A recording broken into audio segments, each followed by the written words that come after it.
In today's video, I'm going to teach you Monday.com, how to show Subitem Summaries in Parent Items, 2026 Formula and Rollup Guide.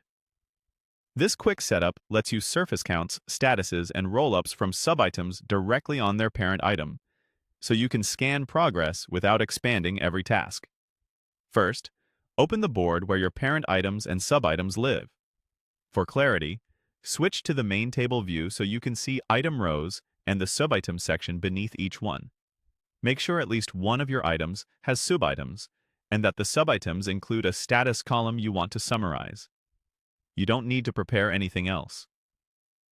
Expand one of the parent items to reveal its subitems. In the subitem section, locate the status cell on any subitem row. Hover over that cell and click the three-dot menu.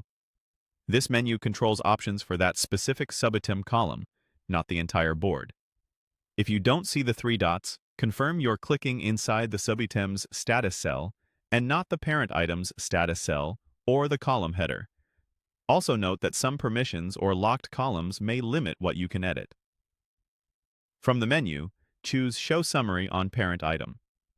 The moment you enable it, Monday.com creates a rollup chip on the parent item for that column.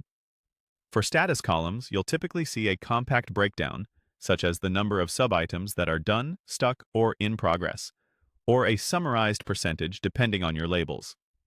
This gives you an at-a-glance health indicator without opening subitems.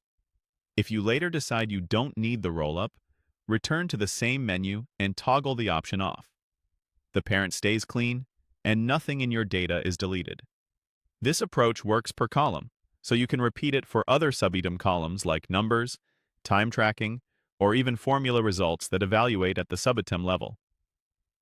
Monday computes the subitem values first, then aggregates them to the parent using sensible default summaries, such as sum, average, or counts for status labels. The rollup respects your current view and filters, which helps when you're building dashboards or executive summaries. That's it. Open your board, use the three-dot menu on a subitem status cell, and turn on Show Summary on Parent Item to surface subitem insights right where you manage your work. With this simple rollup in place, your parent items become living summaries of everything happening beneath them, keeping your team aligned and your updates fast.